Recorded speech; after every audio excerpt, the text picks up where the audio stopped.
সবই তো ট্রেলার। আজ আরও রুদ্ররূপ দেখাতে পারে কালবৈশাখী। একটানা তাপপ্রবাহের শেষে আলিপুর হাওয়া অফিসের পূর্বাভাস মিলিয়ে সোমবার সন্ধ্যায় তর্জন গর্জন করে বৃষ্টি নেমেছে দক্ষিণবঙ্গের জেলায় জেলায়।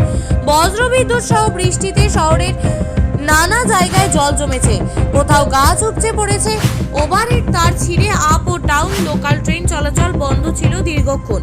আজও ঝড় বৃষ্টির পূর্বাভাস আছে জেলায় জেলায়। আবহাওয়া দপ্তর জানিয়েছে আজ 11 জেলায় কালবৈশাখী ঝড়ে ওলটপালট হতে পারে। তালিকায় রয়েছে কলকাতা, হাওড়া, পূর্ব ও পশ্চিম বর্ধমান, ঝাড়গ্রাম, পূর্ব ও পশ্চিম মেদিনীপুর, বাঁকুড়া, হুগলি এবং উত্তর ও দক্ষিণ 24 পরগনা। বস্তুত আগামী 48 ঘন্টায় ঝড় বৃষ্টির সতর্কতা থাকছে। বজ্রবিদ্যুৎ সহ বৃষ্টি চলবে শুক্রবার পর্যন্ত। পশ্চিম মেদিনীপুর, ঝাড়গ্রাম, বাঁকুড়া, পুরুলিয়া জেলায় বিভিন্ন এলাকায় আজ আকাশ বেশিরভাগ সময়ই মেঘলা থাকতে পারে। ভারী বৃষ্টির সতর্কতা পূর্ব মেদিনীপুর এবং উত্তর ও দক্ষিণ 24 পরগনা জেলায়। দক্ষিণবঙ্গের সব জেলাতেই আজ বজ্রবিদ্যুৎ সহ হালকা থেকে মাঝারি বৃষ্টির সম্ভাবনা আছে। ঘূর্ণাবর্ত তৈরি হয়েছে ঝাড়খণ্ডে। এই ঘূর্ণাবর্ত থেকে মধ্যপ্রদেশ পর্যন্ত একটি নিম্নচাপ অক্ষরেখা চলে গেছে।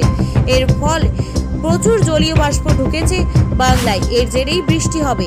তাপপ্রবাহ থেকে আপাতত মুক্তি পাবে শহরবাসী। পশ্চিমবঙ্গের সমুদ্র উপকূলবর্তী জেলা দক্ষিণ 24 পরগনা ও পূর্ব মেদিনীপুরে সতর্কতা জারি হয়েছে। সমুদ্রে দমকা ঝোড়ো হাওয়া বইতে পারে। মৎস্যজীবীদের মঙ্গলবার অবধি সমুদ্রে যেতে নিষেধ করা হয়েছে। বুধবার থেকে শুক্রবার পর্যন্ত দক্ষিণবঙ্গের বিভিন্ন জেলায় বিক্ষিপ্তভাবে বৃষ্টির সম্ভাবনা আছে। 40 থেকে 60 কিলোমিটার বেগে দমকা ঝোড়ো হাওয়া বইবে। বীরভূম, মুর্শিদাবাদ এবং নদিয়ায় বৃষ্টির পরিমাণ বাড়বে। Bureau report, news Bangla 20+।